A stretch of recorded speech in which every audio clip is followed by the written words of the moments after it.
O jornalista Reinaldo Azevedo deu um show e falou por qual razão a sentença de Léo Lins à prisão está correta. Sim, sim, correta. Quem vai contar essa história pra gente é o Pedro Zambarda aqui no Plantão, no Meteoro.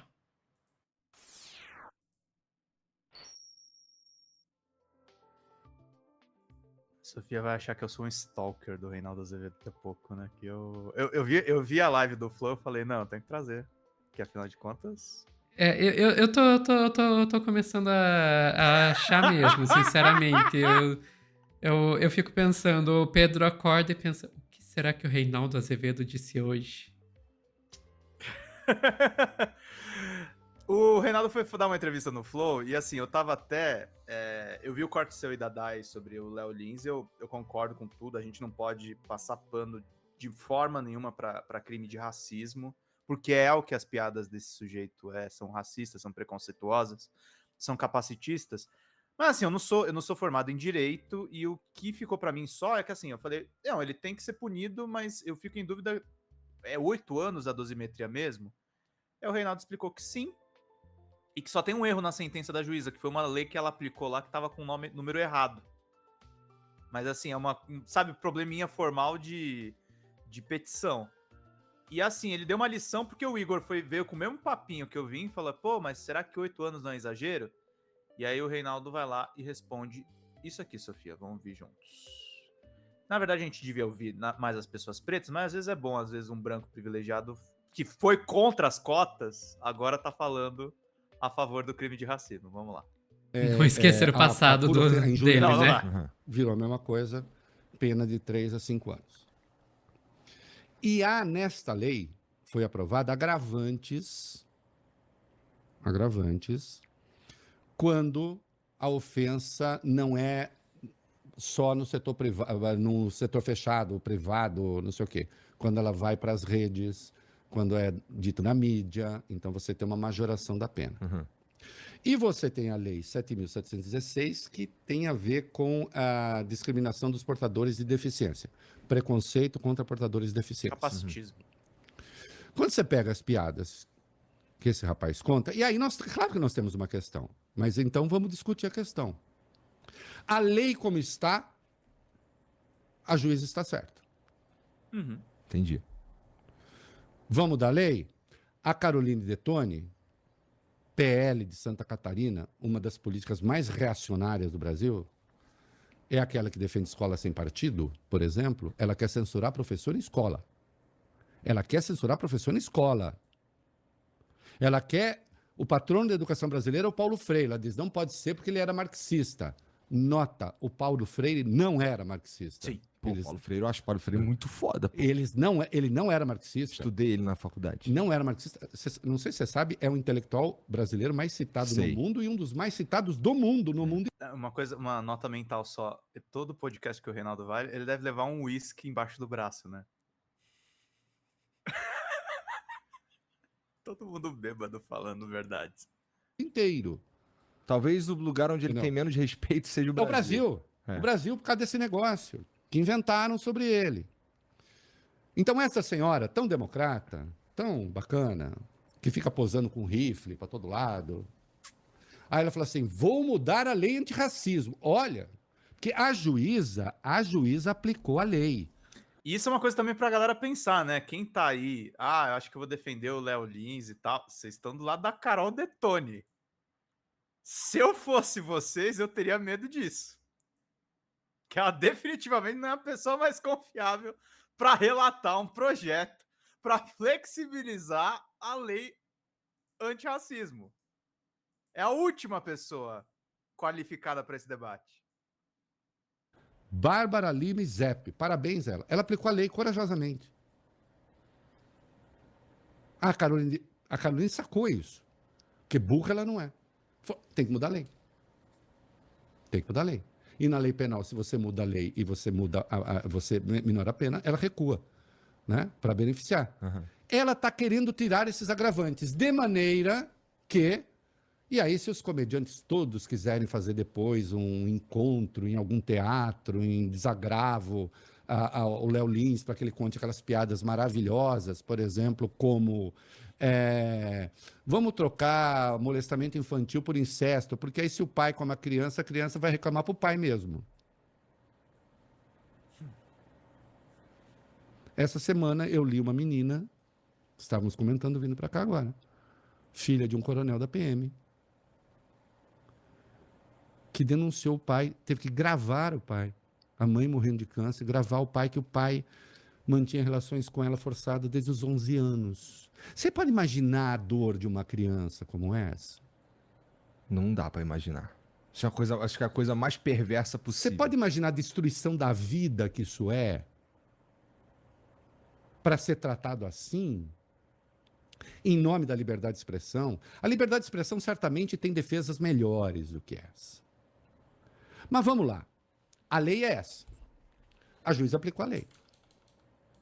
O agravante saiu nas redes, saiu não sei o quê. Tá. A Caroline Detoni logo pensou em mudar a lei antirracismo. Uhum. Aí eu dou os parabéns aqui àqueles que estão com essa defesa, porque é o seguinte, porque os políticos já querem, em nome da imunidade parlamentar, praticar racismo. Praticam. Gustavo Gayer, conversando num podcast, aliás, dizendo que os macacos têm um QI superior ao dos africanos. Ele, na verdade, fez isso para atacar, inclusive, foi numa fala atacando o Silvio Almeida, tá? Uhum. E comparando os nordestinos a galinhas, depenadas, inventando uma história que nunca aconteceu sobre Stalin, aquilo nunca aconteceu, é uma fake news comprovada, que Stalin dizia... Desculpa, essa é uma segunda ironia. O Reinaldo Azevedo está desmentindo fake news sobre Stalin. No passado, meu amigo, era uma festa. Arrancando pena da galinha, isso que compara com os nordestinos, nem vou entrar na baixaria da piada. A imunidade parlamentar, eu posso falar o que eu quiser. Não pode. Já tem votação no Supremo. É aí que as pessoas se invocam. Tem jurisprudência no Supremo. Imunidade parlamentar é para você exercer o mandato. Não é para você ofender as pessoas. Sim. Tanto é que crime de injúria, calúnia e difamação não está compreendido no negócio da liberdade de expressão. Nem na imunidade parlamentar. Parlamentar pode ser processado por calúnia, que é crime contra a honra. Então não é que pode tudo. Ah, mas aí disse, mas aí a piada. A piada, eu posso fazer a piada que eu quiser, é uma piada. Então, Igor, eu chego aqui e você... Vamos conversar sobre o Brasil. Eu digo aqui, até fora da gravação, fica melhor o exemplo. Eu estou conversando com você só antes da gravação, digo, Igor, esses negros também enchem o saco pra caramba, né? Porque hoje eles estão reclamando que eles são discriminados no mercado de emprego, né? Porra, eles já tiveram emprego garantido, cara, quando eram escravos e também reclamavam. Eu vou achar uma piada horrível. Não Você não tá tentando contar a piada. Tá. Digamos que eu te falasse isso a sério. Tá. Você ia falar assim, vai se fuder, cara. Total. Que coisa pavorosa você está dizendo. E acho que você não ia querer me entrevistar. Você vai querer entrevistar um racista que fala essas coisas, disso para mais? Não sei. Eu não iria. Ele tá perguntando isso pra pessoa errada. Definitivamente está perguntando isso para a pessoa errada. Quem que o Igor não entrevistou, né, gente? Gente, o ex-parceiro dele defendia que deveria ser legal criar partido nazista no Brasil. O Reinaldo tá sendo muito generoso com o Flow, mas tudo bem, vamos lá. Se você diz isso como piada num público grande, esse público ri, aplaude, acha o máximo e vai sair dali e vai reproduzir a piada, certamente. Peraí, tem gente que tem dor com essas coisas. Exato.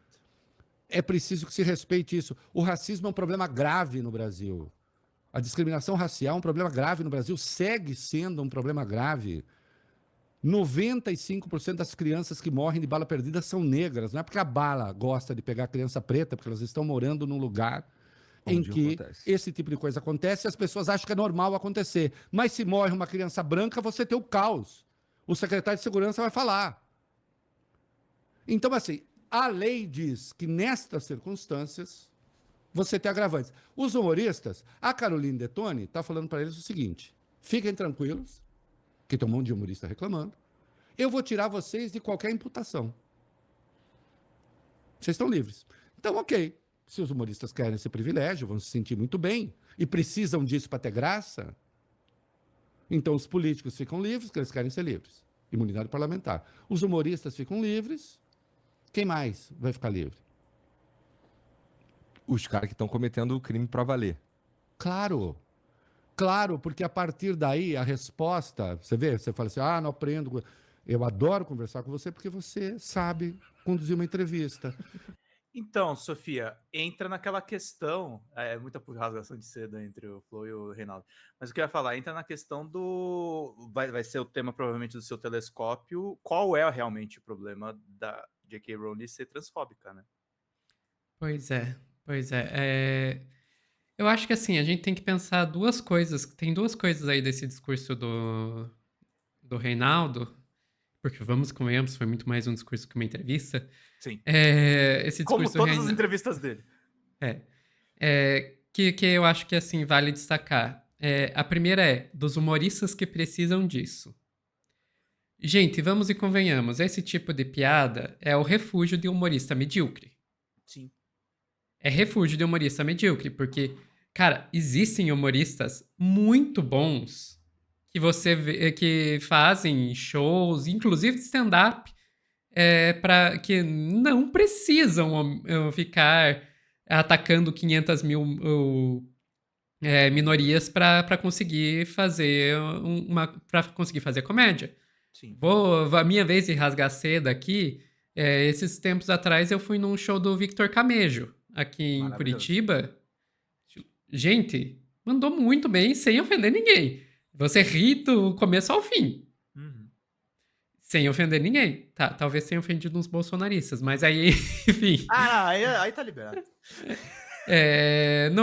Infelizmente não é minoria. Sim. Mas voltando. Agora, desculpa, o cara é medíocre. Ele não consegue pensar em outra forma de fazer piada que não seja ficar atacando minoria. Então, assim, melhora. Primeira coisa aí. Se o cara precisa atacar a minoria pra conseguir ser engraçado, fala como se fosse impossível fazer comédia sem ofender ninguém, como eu já vi gente falando aí, desculpa. Você é ruim. Você é ruim. E segundo, não é nem questão só de ofender ninguém. Vamos lá. Tá liberado ofender, sim, durante a comédia, sabe? Mas quando você tá atacando pra cima, não pra baixo. Uhum. Bater em quem é poderoso, isso eles não querem, né? E aí eu não tô falando nem de grupos aí e tal. Escuta, a crítica política é muito antiga na comédia. Sim. Vai nesse sentido. Vai nesse sentido. Aí não, né? Trabalho. O máximo que conseguem é que o Léo Lins conseguir atacar o Elon Musk porque o Elon Musk não fala português. Porque até atacar... Queria ver ele fazer piada com os irmãos Lehman, com os Lehman aqui no Brasil. O grupo Lehman, com... Enfim, não, esse é um ponto. E o outro ponto que eu queria trazer, Pedro, que eu acho interessante destacar aqui é a questão de ele falar, tem muita gente que sofre, o Reinaldo fala, tem muita gente que sofre com isso. E isso é importante, mas eu acho que a gente tem que ir um pouco além, sabe? Que, vamos lá, toda liberdade, todo direito, ele é limitado. Porque é impossível você viver em sociedade sendo 100% livre. Uhum. Porque vai chegar um momento em que a sua liberdade vai infringir nos direitos, nas liberdades dos outros. Então vai ter que ter um limite. E quando essas coisas se sobrepõem, você tem que negociar. Você tem que negociar e pensar aqui, aonde que a gente vai cortar? A gente vai cortar da liberdade sua ou do outro? Do seu direito seu ou do outro? Uhum. E, por isso, existe a necessidade de ter uma justificativa. Se você quer ter uma liberdade que vai infringir no outro, como, por exemplo, machucar o outro, como o Reinaldo bem colocou ali, você tem que ter uma justificativa para isso. Por que é importante ter essa liberdade? Em alguns casos, é importante mesmo e tem que garantir a liberdade mesmo que machuque o outro. Como, por exemplo, um jornalista fazendo uma denúncia. E o políticozinho, coitado, vai sofrer com a denúncia que o jornalista está fazendo. Dane-se. Ele que sofra. A liberdade do jornalista vale mais. Por quê? Porque você sabe que aquela denúncia é importante como um serviço ao público, que é importante para garantir a democracia, etc, etc. Ou seja, você tem que admitir que com a liberdade de expressão, o jornalista está causando um efeito no mundo. O humorista, ele está causando um efeito no mundo também com as suas piadas. E é por isso que é importante que humoristas, sim, tenham liberdade de expressão. Sim. O humorista que vai fazer piada com... De novo, trazendo esse exemplo, com político, tem que fazer a piada mesmo. Tem que ter liberdade disso. E o político que for tentar processar, que se ferre. Agora, qual é o efeito no mundo que o Léo Lins está trazendo com as piadas dele, com as piadas racistas deles, com as piadas misóginas dele, com as piadas transfóbicas, homofóbicas, capacitistas deles? Qual é esse efeito no mundo? Você acha que vale ele ter esse efeito no mundo em detrimento do sofrimento das pessoas? Eu vou dizer não, porque o único efeito que ele vai trazer para o mundo é causar ainda mais sofrimento. Sim. É um sofrimento duplo. Sofrimento da pessoa ouvir a piada e sofrimento do racismo, da transfobia, da homofobia, do capacitismo, que vai crescer com a normalização desse tipo de discurso. Enfim, falei demais, Pedro, desculpa. Não, é isso. Deu uma palestrinha tão grande quanto a do tio Rei. Não, mas tá certo. E eu acho que a questão é o cara é um bobo da corte das elites, né? Exato. É o cara que atira pra baixo em vez de ir pra cima. Sim. Sim. É uma coisa que, sei lá, eu vi algumas pessoas fazerem a comparação, porque parece que aquele Oruan. Não, é o Poço do Rodo. Tem letras que fazem apologia ao crime organizado. Mas eu acho, eu vou falar vou cometer uma ousadia aqui. Eu acho o Léo Lins mais mortífero do que um cara ligado ao crime organizado. Que o crime organizado ainda foi ocasionado pelas elites. Pois é. É isso. Ficamos por aqui, Pedro. Ficamos por aqui, Sophie. Pessoal que tá assistindo, não sai daí, que a gente já volta com mais notícias no Plantão do Meteoro.